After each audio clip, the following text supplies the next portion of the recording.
was in the sea for 5 days. Yes, 5 days and nights. And the boat, I don't know, had a hole in it or something, so water would come in, and we were supposed to sink. I don't know, the shore guard, police, something like that, caught us, and that was it. Yes, we did. And then we crossed the mountains from Italy to France, and that was pretty dangerous. It was really cool. And now it's even like more dangerous because it's snowing and it's really, really cool. Well, I was a political member of an organization, and you can't have that against Iran. It's the crime is, the punishment is like imprisonment for life, like execution and stuff like that. So I had to get out of there. You hear things, but you can't possibly imagine the darkness that's floating in the air. Every sorts of oppression and suppression and control. No one wants to live there.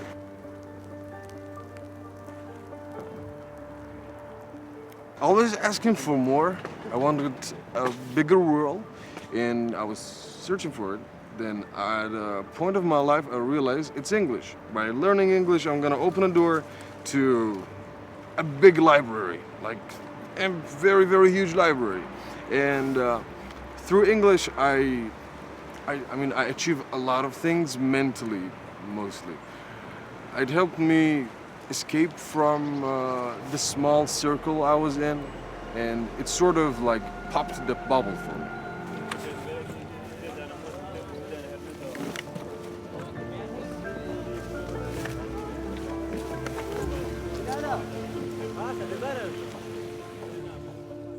You know, we're here, northern France, Dunkirk, Christmas lights in the shops, music playing in the streets, and people are treated like this. It's bitterly cold, the wind just cuts right through you, and you know, the politics is just hostile. You know, the way people are treated, the constant evictions, the way that the police just, you know, they'll slash the tents, they'll take the sleeping bags, and then they'll throw everything else in the street, you know, in the bushes. It's a very busy main road by us. There's industrial yards and heavy train traffic, and you know, people are pushed, marginalised out, you know, into the bushes, you know, out of sight, out of mind, and the politics doesn't listen. And this is not the way to treat people. People deserve respect. People deserve dignity, and people deserve to be listened to. I've been out here on and off for 6 years. You know, doing whatever I can to help people, you know, bit of firewood, you know, change the bins, and you know, solidarity and outreach, you know, treat people like brothers and sisters. People go, oh yeah, but what's wrong with France? France is safe, you know, and I challenge you, you know, come over to northern France with your kids and a tent, pitch up anywhere in the woods, and within a night or two, you'll see just how safe it isn't. You know, it's cold. You know, it's hostile. You know, the nearest freshwater point is about 2 kilometres away, over a very busy road, over a railway track, and down a muddy lane.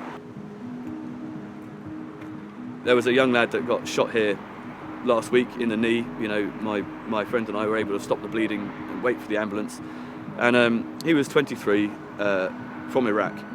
You know, so in his lifetime, all he's ever known is the aftermath of the American and British intervention, you know, and God knows what it's like out there. But then he comes here looking for help, looking for safety. It's a very, very complex issue, you know.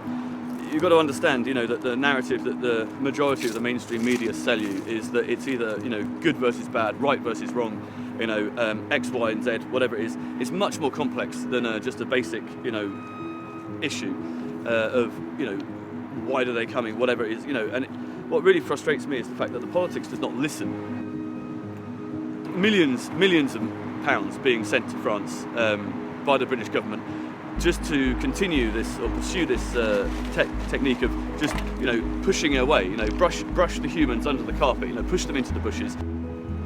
Making it worse because it makes people more desperate, and then you have absolute tragedies like happened last week, and so many people lost their lives. It's offensive in its hostility, the politics, and while I don't know what the solution is, for sure, the politicians need to listen to refugees, and they need to really get a grasp of how desperate people must be, because this is not a choice. People do not want to be in Europe; they want to be safe at home. السلام ورحمة الله. أنا أغجل جوري بخير. أنا أغجل جوري بخير. The only thing we want, freedom. We want to, go somewhere, live. That's it. We don't want anything else. If we go back, we die. So that's last chance. Or we die, or we get life. Can I ask you? You look quite young. How old are you? I'm 17. Yeah. And I came on my own. Yeah, by myself. What was it like travelling from Kurdistan all the way to Dunkirk? Don't remind me. Terrible. It was terrible. I get on the lorry, under the lorry, what's the axle? We get on the axle under the tires, then come to Europe. We already is fight over there. I know we get killed every day. People, kids, they doesn't show it on media, on the TVs. That's the truth. Did you hear about last week? The boat. The boats. Yeah. Do you have any thoughts on that? Any thoughts on the boat? I think I knew one of not my friends. I just saw him here. I know him from here. Yeah, he's dead. And it might be my future the same. I don't know. I might die. Who knows? Who cares?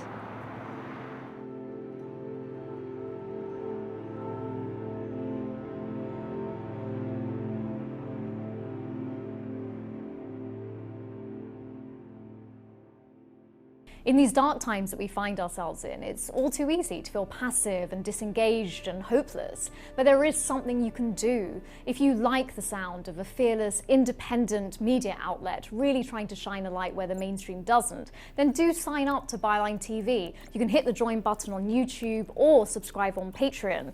You can be part of driving meaningful change.